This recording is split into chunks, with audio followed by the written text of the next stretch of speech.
Ever wake up at 3 a.m. heart pounding after a dream that just sticks with you? Yeah, that was me last night. And this dream, it was different. It felt so real, so close, like a snapshot of 2035.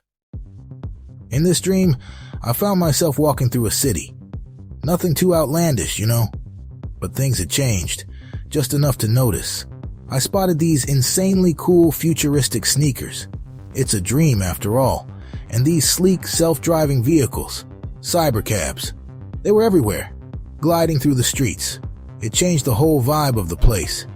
But then, there was this other thing that struck me. Many of these humanoid robots, they looked almost identical. Not just similar designs, but like they were mass-produced from the same mold. Clone robots, I guess you could call them. It made sense from a manufacturing standpoint. Standardized parts, streamlined production.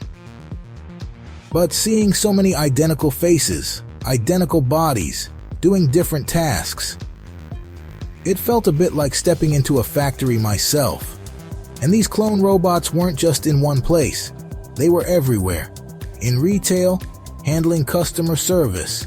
In warehouses, managing inventory.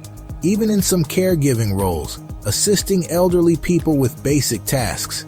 It was like they were becoming the new workforce, the new face of many industries.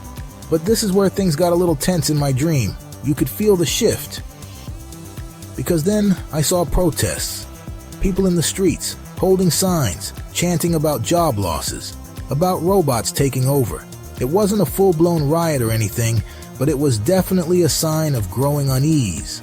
Real people, with real worries about their futures. It felt very surreal. And that led to some serious conversations. Even in my dream, you could hear people debating the ethics of robots over humans. But then there was this other thing. Humanoid robots weren't just in factories or offices. They were everywhere. And some of them were being used in ways that, honestly, hard to wrap my head around. I saw these incredibly lifelike clone robots being used as escorts. It was definitely one of the more unsettling parts of the dream.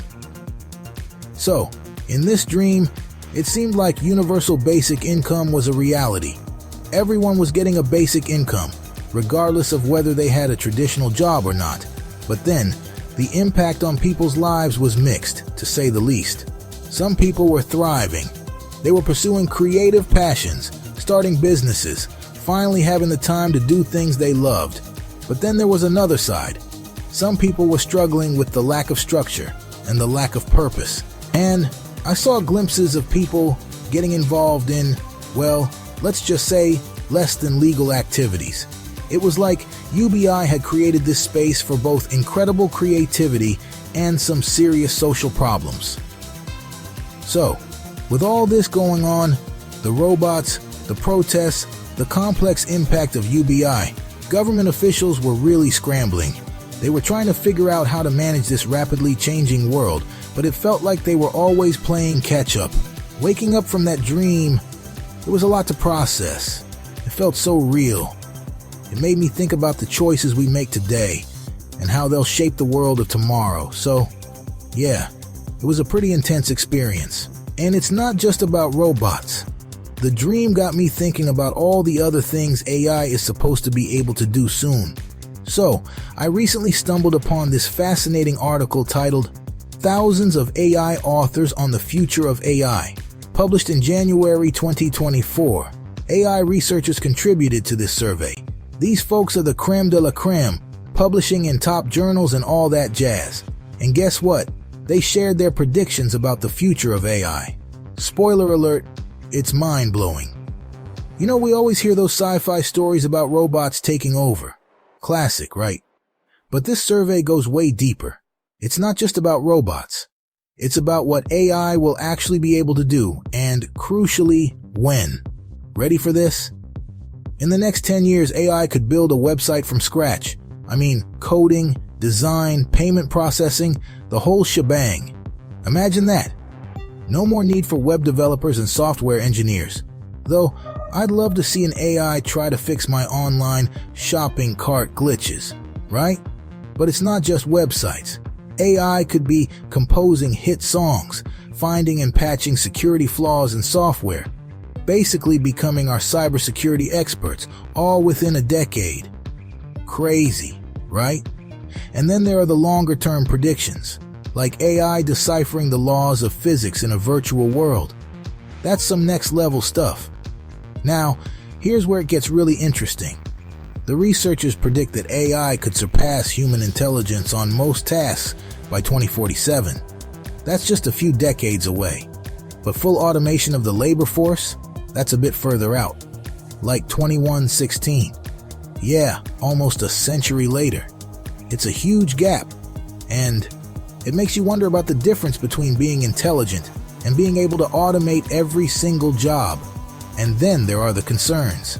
Oh boy, the concerns. Misinformation, deep fakes, and manipulation of public opinion AI could make these problems way worse. Picture a world where you can't even tell if a video is real or not. Scary, right? And what about AI being used by authoritarian regimes for control and surveillance? Classic Big Brother scenario. Economic impact is another biggie. Job displacement, inequality, AI could worsen these issues. Automation might lead to job losses, while the benefits go to those who already have power and money. It's not just about robots taking over, it's about the broader societal impacts. And here's the kicker. Over a third of the AI experts think there's at least a 10% chance AI could cause human extinction. Some even say 25% or more. That's a serious wake-up call. But it's not all doom and gloom. These experts are calling for more AI safety research, transparency, and alignment with human values. It's about making sure AI stays beneficial and doesn't turn against us. So, what can we do? Stay informed, be critical thinkers, have conversations about AI, and engage with policymakers. We all have a role to play in shaping the future of AI. It's not something that just happens to us. We can influence it through our choices and actions. But it's also made me realize how important it is for all of us to be informed and engaged. The future of AI isn't predetermined. It's something we shape together. So, what are your biggest hopes and fears about AI? Do you think AI will ultimately be a force for good or bad in the world? What role do you think we should play in shaping its future? I'd love to hear your thoughts on all of this. Leave a comment below and let's have a conversation. The future of AI is up to all of us. Also, this whole experience has really sparked my curiosity about the future of robotics. And guess what? In my next video, we'll be exploring the humanoid robots expected to appear at CES 2025. It's time to start thinking about this stuff now and how it's going to impact the way we live in the near future. I'm really excited about this, and I hope you are too. Be sure to check it out.